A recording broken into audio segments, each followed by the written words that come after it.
अस्सलाम वालेकुम स्टूडेंट्स, आज हम स्टार्ट करेंगे चैप्टर नंबर 1 की एक्सरसाइज नंबर 2 1.2। इसमें अब हमें पहले क्वेश्चन में हम लोगों ने बोला हुआ है कुछ हमें मैट्रिसेस के टाइप्स दी हुई हैं, नाम दिए हुए हैं और बोला हुआ कि आइडेंटिफाई करेंगे कौन सी मैट्रिक्स है। इस वजह से 1.2 स्टार्ट करने से पहले हमें मतलब ये कुछ टाइप्स ऑफ मैट्रिसेस हैं, इनको पढ़ना ज़रूरी है कि किस मतलब रो मैट्रिक्स है तो ये क्या होती है।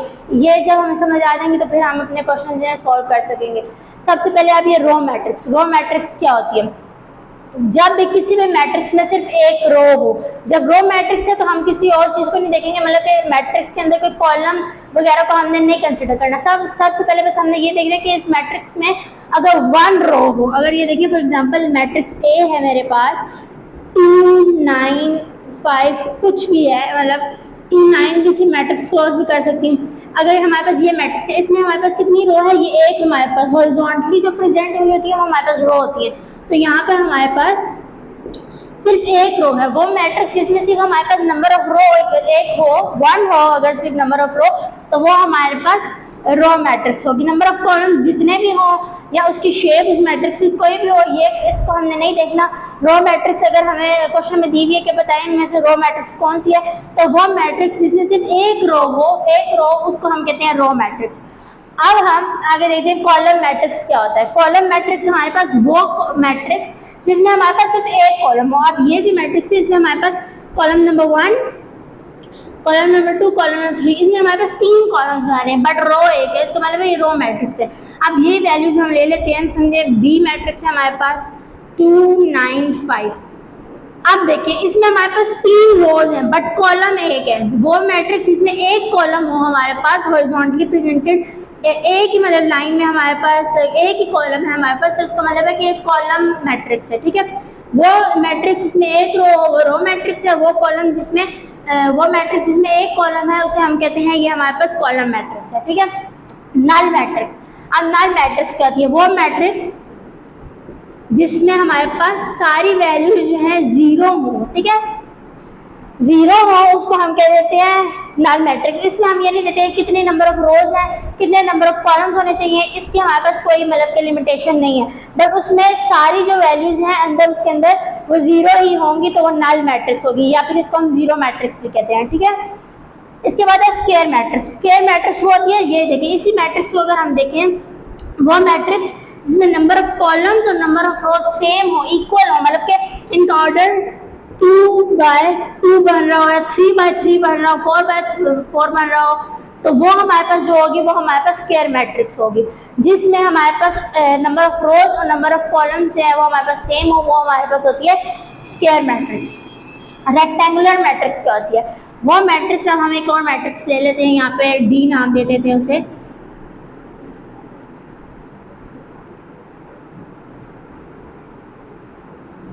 अब देखिए ये हमारे पास एक मैट्रिक्स, हमने कोई भी वैल्यू इसमें लिख लेती है।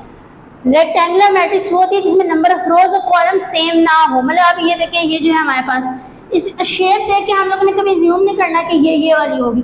देखें अब इसमें हमारे पास नंबर ऑफ रोज हमारे पास 3 है और नंबर ऑफ कॉलम्स हमारे पास 2 है, 3 by 2, तो ये हमारे पास जो होगी ये हमारे पास रेक्टेंगुलर मैट्रिक्स है जिसमें नंबर ऑफ रोज और नंबर ऑफ कॉलम सेम ना हो। मतलब ये देखिए यहाँ पर 2 by 2 है तो वो स्क्वायर होगी, 3 by 3 है वो स्क्वायर होगी, जिसमें सेम होंगे नंबर ऑफ कॉलम्स और नंबर ऑफ रोज तो वो स्क्वायर होगी, बट जिसमें नंबर ऑफ कॉलम या नंबर ऑफ रोज आपस में सेम ना हो उसको हम कहेंगे वो रेक्टेंगुलर मैट्रिक्स है हमारे पास। अब आगे देखें डायगोनल मैट्रिक्स। डायगोनल मैट्रिक्स हमारे पास क्या होती है,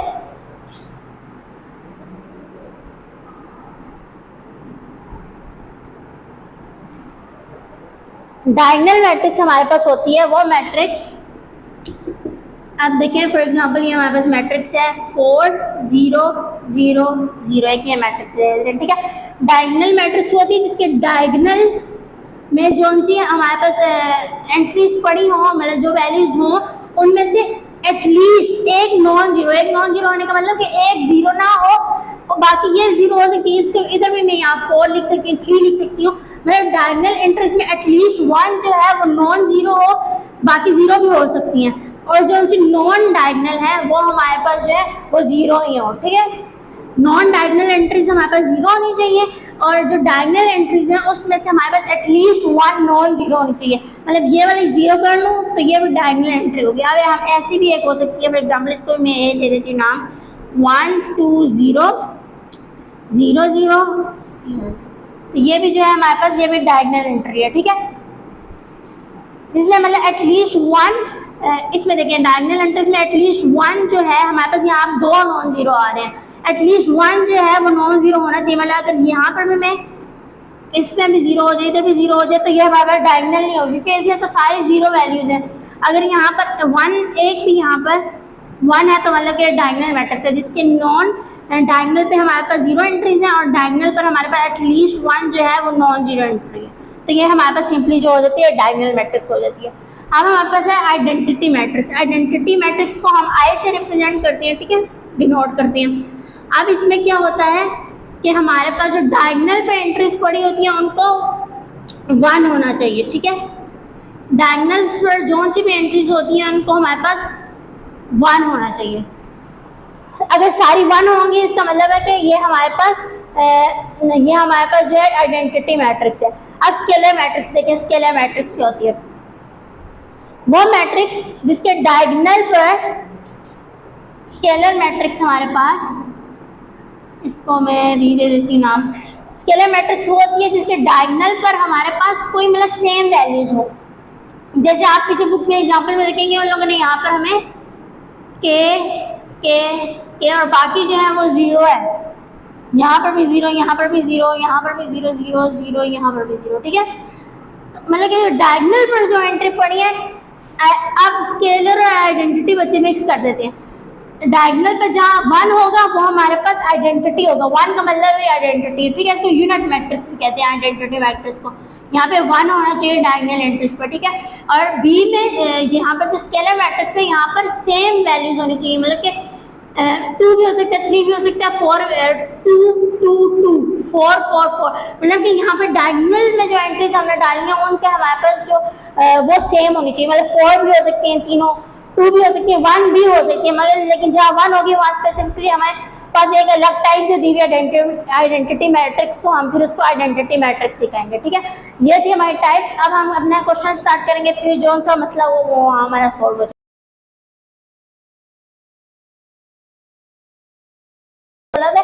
identity matrix, row matrix, column matrix और नल मैट्रिक्स, ये मैट्रिक्स के नाम इन्होंने दिए हुए क्वेश्चन में, और उन्होंने बोला कि आप बताएं कि इन नीचे दी गई मैट्रिक्स में से कौन से टाइप में लायक आ रही है, कौन सी मैट्रिक्स, ठीक है। आप पहले मैट्रिक्स देखें, अब इसमें सारी एंट्रीज जो है वो 0 है, तो जिसमें सारी एंट्रीज 0 होंगी तो इसको हम कहेंगे नल मैट्रिक्स। ये है हमारे पास नल मैट्रिक्स, ठीक है। अब देखें इसमें नंबर ऑफ रोज और नंबर ऑफ कॉलम सेम है, ये स्क्वायर मैट्रिक्स में भी लायक आ रही है, ये वाली मैट्रिक्स स्क्वायर मैट्रिक्स में देखिए इसकी 2 रोज हैं, 2 रोज हैं और 2 कॉलम्स हैं, 2 by 2 इसका ऑर्डर मान रहा है, ये स्क्वायर मैट्रिक्स में से। लेकिन क्या क्वेश्चन में हमारे स्क्वायर मैट्रिक्स का पूछा है, जिस मैट्रिक्स से पूछा है हमें क्वेश्चन में स्क्वायर मैट्रिक्स की अगर ऑप्शन होती तो हम इसको स्क्वायर मैट्रिक्स भी कहते हैं, बट अब स्पेसिफिकली ये लायक आ रही है नल मैट्रिक्स की, सारी एंट्री 0 है तो हम इसे नल मैट्रिक्स ही कहेंगे। अगली मैट्रिक्स देखें, इसमें हमारे पास सिर्फ एक रो है, एक रो वाली मैट्रिक्स कौन सी होती है, इसे हम ये है हमारे पास रो मैट्रिक्स, एक रो है, कॉलम हमने नहीं देख रहे। अब अगली देखिए सी में, इसमें हमारे पास सिर्फ एक कॉलम है, रोज 3 है, लेकिन हमने इसमें कॉलम ही देखे क्योंकि ये है हमारे पास कॉलम मैट्रिक्स, एक कॉलम वाली हमारे पास कॉलम मैट्रिक्स होती है। इससे अगले देखिए, अब यहाँ डायगोनल पर एंट्रीज हमारे पास 1 1 है, तो इसको हम कहेंगे आइडेंटिटी मैट्रिक्स और यूनिट मैट्रिक्स भी इसे कहते हैं। ये भी स्क्वायर मैट्रिक्स हो सकती है, मगर जब क्वेश्चन दिए हुए ही नहीं है कि स्क्वायर मैट्रिक्स कौन सी है तो हम इसे नहीं लिखेंगे, आइडेंटिटी मैट्रिक्स, ठीक है। आगे देखें 0 है, मतलब वो मैट्रिक्स जिसमें वैल्यू 0 हो सारी, से कहते हैं नल मैट्रिक्स। एक है 0 ही है तो इसका मतलब फिर भी यही है कि नल मैट्रिक्स है। एफ है, इसमें हमारे पास एक कॉलम है, रोज जितनी मर्जी है हमने नहीं देखना। एक कॉलम वाली मैट्रिक्स कौन सी टाइप होती है, हमारे पास होती है कॉलम मैट्रिक्स। अगर हम लोग डेफिनेशन को एक बार थोड़ली रीड कर लेना कि कौन सी मैट्रिक्स क्या है, डेफिनेशन अगर हमें पता हो तो ये हम आराम से क्वेश्चन कर लेते हैं। यही था आज का हमारा क्वेश्चन नंबर 1। अब हम करेंगे क्वेश्चन नंबर 2।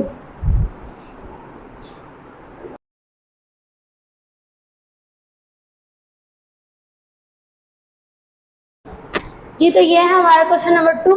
इसमें अब हमें square matrix, rectangular matrix, row matrix, column matrix, identity matrix और नल मैट्रिक्स ये टाइप देंगे। अब हमने आइडेंटिफाई करना है इन मैट्रिक्स में से कौन सी मैट्रिक्स है, ठीक है, टाइप फाइंड आउट करनी है।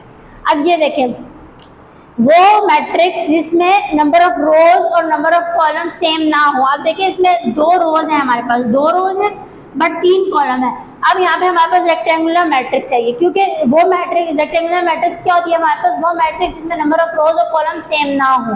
तो ये हमारे पास इस तरह रेक्टेंगुलर मैट्रिक्स है, ठीक है। अब अगला देखें पार्ट 2, वो मैट्रिक्स। अब देखिए इसमें सिर्फ एक कॉलम है और 3 रोज है, इससे हमें कोई फर्क नहीं पड़ता। एक कॉलम जिसमें भी हो वो हमारे पास होती है कॉलम मैट्रिक्स, कॉलम मैट्रिक्स। अरे थर्ड पार्ट देखें, नंबर ऑफ रोज और नंबर ऑफ कॉलम इक्वल हो, इसका ऑर्डर हमारे पास क्या बन रहा है 2/2, जिसमें नंबर ऑफ रोज और नंबर ऑफ कॉलम इक्वल हो हमारे पास, वो हमारे पास होती है स्क्वायर मैट्रिक्स, ठीक है। तो ये है हमारे पास स्क्वायर मैट्रिक्स। अब आगे 4 पार्ट देखें, डायगोनल पर अगर 1 है, डायगोनल एंट्रीज जो हमारे पास अगर 1 है तो ये हमारे पास होगी आइडेंटिटी मैट्रिक्स या फिर यूनिट मैट्रिक्स। इसको हम आइडेंटिटी मैट्रिक्स या फिर यूनिट मैट्रिक्स कहेंगे, ठीक है। 5 देखें, आप 5 में देखें, अब यहाँ पे हमारे पास 2 कॉलम है, एक कॉलम मैट्रिक्स तो नहीं हो सकती हमारे पास। नंबर ऑफ रोज और नंबर ऑफ कॉलम देखें, इसमें हमारे पास नंबर ऑफ रोज हमारे पास 3 है, नंबर ऑफ कॉलम्स हमारे पास 2 है, तो मतलब कि नंबर ऑफ रोज और कॉलम सेम नहीं है, तो ये भी हमारे पास रेक्टेंगुलर मैट्रिक्स है।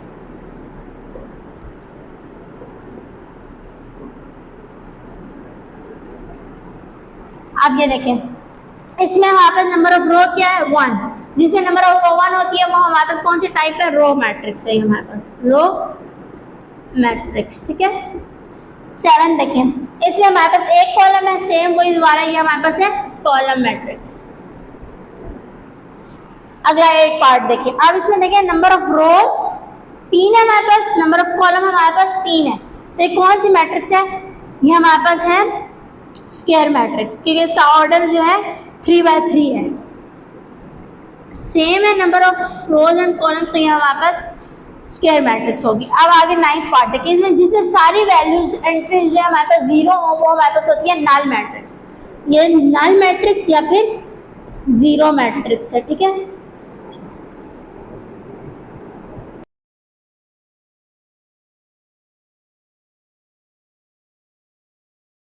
जी तो ये है हमारा क्वेश्चन नंबर 2। इसमें हम आप देखेंगे इन लोगों ने हमें 3 ही मैट्रिक्स दी है और आइडेंटिफाई करना है कि इनमें से वो कौन सी है। स्केलर मैट्रिक्स है, डायगोनल मैट्रिक्स है और यूनिट मैट्रिक्स। यूनिट मैट्रिक्स हमारे पास क्या होती है, आइडेंटिटी मैट्रिक्स जिसे हम कहते हैं, ठीक है। आप पहली मैट्रिक्स देखें, इसमें यहाँ डायगोनल हमने पढ़ा था कि स्केलर मैट्रिक्स वो होती है जिसमें डायगोनल पर जो सी भी वैल्यूज हो, डायगोनल एंट्रीज वो सेम हो, ठीक है। 1 अगर होगी तो वो तो आइडेंटिटी मैट्रिक्स होगी, स्पेसिफिक हमारे पास एक अलग टाइप है।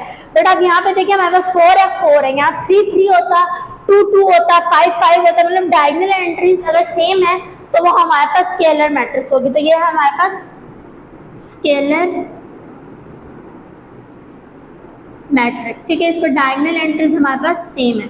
बी देखिए, बी है हमारे पास 2 - 1। वो हम डायगोनल मैट्रिक्स में हमने क्या पढ़ा था कि डायगोनल एंट्रीज में एक ऐसी वैल्यू होनी चाहिए जो नॉन जीरो हो। यहाँ पे तो हमारे पास दोनों नॉन जीरो है, तो ये फिर भी एटलीस्ट उन्होंने बोला था 1 नॉन जीरो होनी चाहिए। यहाँ पे दोनों जीरो है और जो सी नॉन डायगोनल है वो हमारे पास 0 होनी चाहिए। तो यहाँ पर हमारे पास वो फॉलो करिए।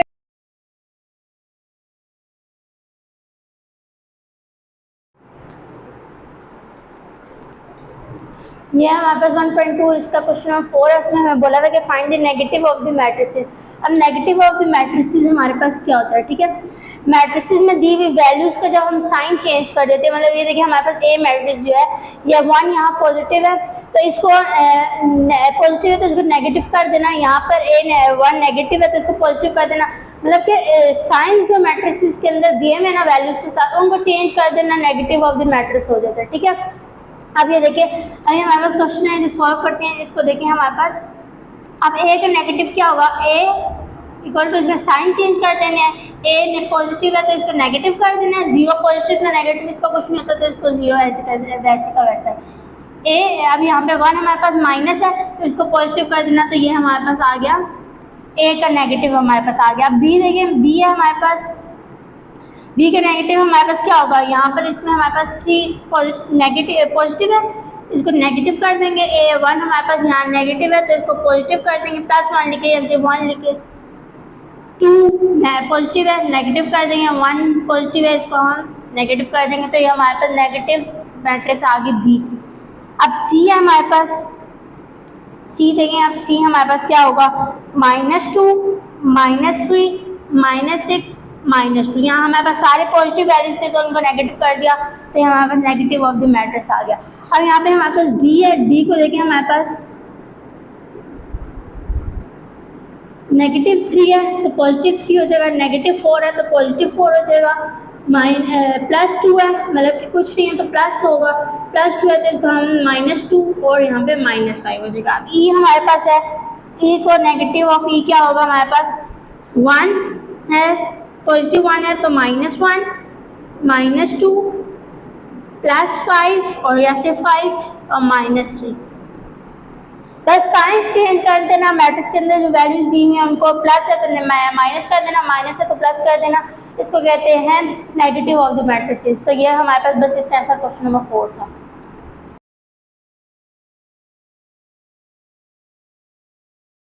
हमारे पास क्वेश्चन नंबर 5, इसमें अब हमें ट्रांसपोज फाइंड आउट करना है। ट्रांसपोज क्या होता है, सिंपली किसी भी मैट्रिक्स की रोज को कॉलम में कन्वर्ट कर देना और कॉलम्स को रोज में कन्वर्ट कर देना, इसको ट्रांसपोज कहते हैं। ठीक है, इसको ट्रांसपोज करना कहते हैं।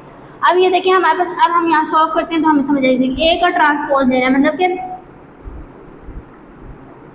ए के ऊपर लिखेंगे टी इक्वल टू इस मैट्रिक्स पे लिखेंगे, मैट्रिक्स पे लिखेंगे 0 1 -2 एज इट इज़ पहले लिखेंगे, फिर लिखेंगे ए ट्रांसपोज इक्वल टू, अब देखें ट्रांसपोज क्या होता है, रोज को कॉलम में कन्वर्ट कर देना, कॉलम को रोज में कन्वर्ट कर देना। अब यहाँ पे हमारे पास एक कॉलम है, इसको अब हमने रो में कन्वर्ट करना है। देखें 0 1 -2, अब ये हमारे पास रो था, ये हमारे पास एक रो थी, इसको हमने देखें कॉलम में कन्वर्ट कर दिया। ये हमारे पास एक कॉलम था, इसको हमने रो में कन्वर्ट कर दिया। ये हमारे पास रोज थी तीनों, एक रो दूसरी रो तीसरी रो, इसको हमने कॉलम में कन्वर्ट कर दिया। अब ये 0 से हमारे पास कॉलम स्टार्ट हो रहा है, ये भी कॉलम है ये भी कॉलम है, रोज को कॉलम में कन्वर्ट कर देना, कॉलम्स को रो में कन्वर्ट कर देना, सिंपली हमारे पास ट्रांसपोज होता है। अब बी देखें हमारे पास, अभी हमारे पास एक रो है और 3 कॉलम्स है, इसका ऑर्डर भी चेंज हो जाता है, मतलब अगर देखें ऑर्डर ऑफ 3/2, तो ट्रांसपोज लेने के बाद हमारे पास क्या हो जाता है 2/3 ऐसे। अब देखें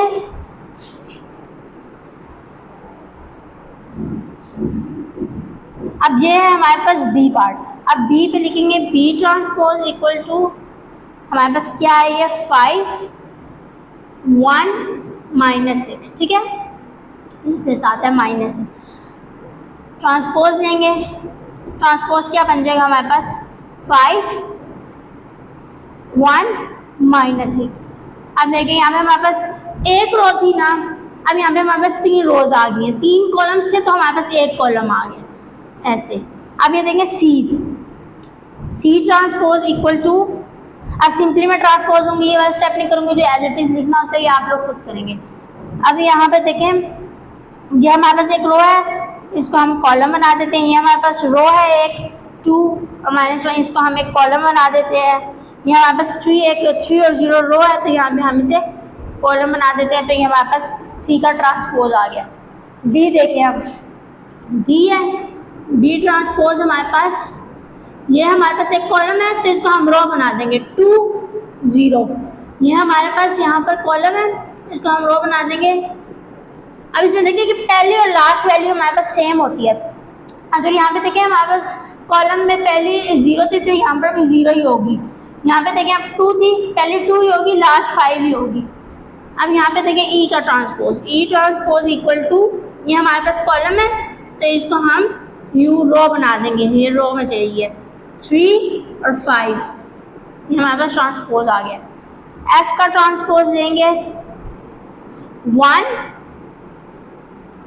1 3 है, नीचे हमारे पास एक कॉलम था ये यहाँ पे और हमारे पास रो में चले गया 2 और 4, ये हमारे पास ट्रांसपोज आ गया।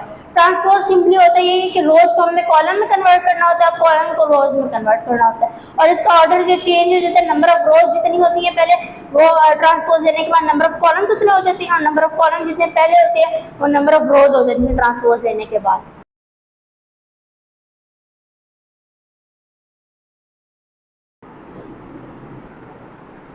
तो ये है अब हमारे पास क्वेश्चन नंबर 6, जिसमें हमें बोला हुआ कि वेरीफाई दैट इफ ए हमें ये मैट्रिक्स दी हुई है, बी ये दी हुई है, तो हमने फाइंड आउट क्या करना है कि बी वाला जो है ना वो हमारा नेक्स्ट पार्ट है। अब ए में उन्होंने बोला हुआ कि ए ट्रांसपोज का होल ट्रांसपोज अगर लें तो उसको इक्वल होना चाहिए ए के। अब देखिए ए तो हमें दिया हुआ है, अब हमने लेफ्ट हैंड साइड जैसे फाइंड आउट करना है। लेफ्ट हैंड साइड लिखेंगे यहाँ पर, हम यहाँ पे लिखेंगे ए ट्रांसपोज का होल ट्रांसपोज हमने लेफ्ट हैंड साइड में फाइंड आउट करना है। अब पहले हम ए ट्रांसपोज लेते हैं। ए क्या था हमारे पास 1 0 2 1 का ट्रांसपोज लेंगे तो ए ट्रांसपोज हमारे पास आ जाएगा। कॉलम को रो बना देते हैं, कॉलम को रो बना देते हैं, ये हमारे पास आ गया ए ट्रांसपोज। अब उन्होंने क्या बोला कि ए ट्रांसपोज का होल ट्रांसपोज लेना है। अब ए ट्रांसपोज तो हमारे पास आ गया, अब ए ट्रांसपोज का होल ट्रांसपोज लेना है, मतलब कि ये तो हमारे पास ए ट्रांसपोज है, इसका दोबारा से हमने ट्रांसपोज लेना है। अब ये हमारे पास क्या बनेगा, ए ट्रांसपोज का होल ट्रांसपोज इक्वल टू, ये हमारे पास अब कॉलम है, इसको हम रो बना देंगे। ये हमारे पास कॉलम है तो इसको हम रो बना देंगे।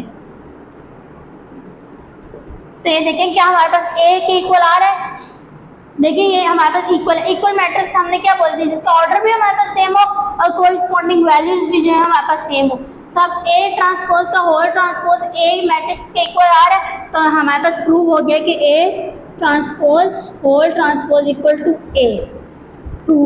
और हमारे पास left hand side equal to right hand side.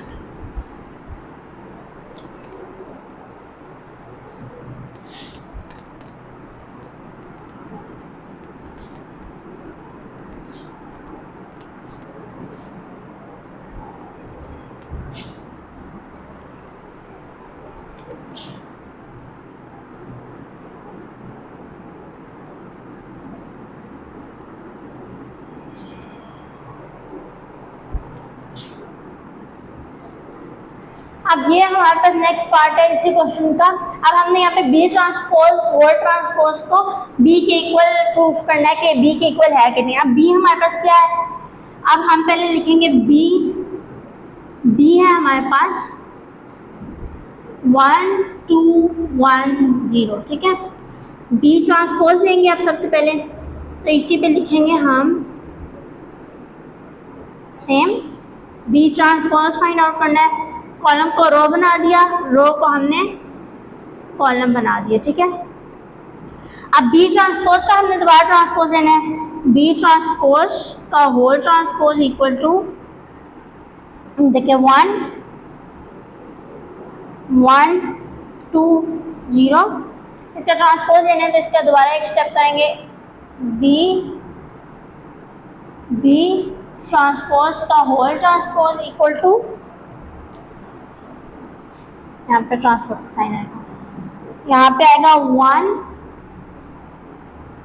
2 1 0। तो ये बी ट्रांसपोज का होल ट्रांसपोज। अब ये देखिए क्या हमारे पास दोबारा बी के इक्वल आ रहा है, तो हाँ ये हमारे पास बी के इक्वल दोबारा आ रहा है, तो हम यहाँ पे लिख सकते हैं कि बी ट्रांसपोज का whole transpose equal to B, मतलब कि यहाँ पे हमने लिखना था लेफ्ट हैंड साइड। तो यहाँ पे हमारे पास जो लेफ्ट हैंड साइड है वो इक्वल होगी हमारे पास राइट हैंड साइड के। इक्वल प्रूव करना था ना हमने, तो इक्वल मैट्रिक्स हमने क्या पढ़ी थी कि कोरिस्पॉन्डिंग वैल्यूज और उसकी हमारे पास दो कंडीशंस थी, कोरिस्पॉन्डिंग वैल्यूज इक्वल होनी चाहिए हमारे पास और हमारे पास जो ऑर्डर है वो सेम होना चाहिए। ऑर्डर भी सेम है हमारे पास, ए बी ट्रांसपोज का और ट्रांसपोज का, और हमारे पास ऑर्डर भी सेम है और कोरिस्पॉन्डिंग वैल्यूज भी हमारे पास सेम है, तो इक्वल मैट्रिक्स है। हम इसको इक्वल लिख सकते हैं और ये हमारे पास लेफ्ट हैंड साइड जो है इक्वल हो रही है राइट हैंड साइड के। ये थी हमारी एक्सरसाइज 1.2 और